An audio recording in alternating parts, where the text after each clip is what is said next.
नमस्कार दोस्तों, ज्योति प्रेरक प्रसंग में आपका स्वागत है।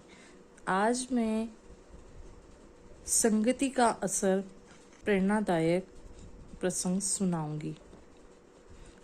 एक बार एक राजा शिकार के उद्देश्य से अपने काफिले के साथ किसी जंगल से गुजर रहा था। दूर दूर तक शिकार नजर नहीं आ रहा था। वे धीरे धीरे घनघोर जंगल में प्रवेश करते गए। अभी कुछ ही दूर गए थे कि उन्हें कुछ डाकुओं के छिपने की जगह दिखाई दी। जैसे ही वे उसके पास पहुंचे कि पास के पेड़ पर बैठा तोता बोल पड़ा, पकड़ो पकड़ो, एक राजा आ रहा है। इसके पास बहुत सारा सामान है। लूटो लूटो, जल्दी आओ जल्दी आओ। तोते की आवाज सुनकर सभी डाकू राजा की ओर दौड़ पड़े। डाकुओं को अपनी ओर आते देखकर राजा और उसके सैनिक दौड़कर भाग खड़े हुए।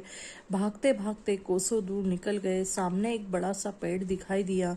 कुछ देर सुस्ताने के लिए उस पेड़ के पास चले गए। जैसे ही पेड़ के पास पहुंचे कि उस पेड़ पर बैठा तोता बोल पड़ा, आओ आओ राजन, हमारे साधु महात्मा की कुटी में आपका स्वागत है। अंदर आइए, पानी पीजिए और विश्राम कर लीजिए।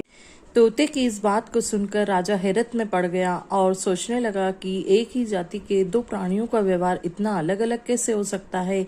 राजा को कुछ समझ नहीं आ रहा था। वह तोते की बात मानकर अंदर साधु की कुटिया में चला गया। साधु महात्मा को प्रणाम कर उनके समीप बैठ गया और अपनी सारी कहानी सुनाई और फिर धीरे से पूछा, ऋषिवर, इन दोनों तोतों के व्यवहार में आखिर इतना अंतर क्यों है?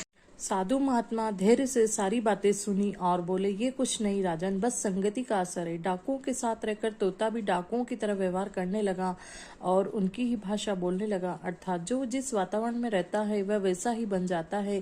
कहने का तात्पर्य यह है कि मूर्ख भी विद्वानों के साथ रहकर विद्वान बन जाता है, और अगर विद्वान भी मूर्खों के संगत में रहता है तो उसके अंदर भी मूर्खता आ जाती है।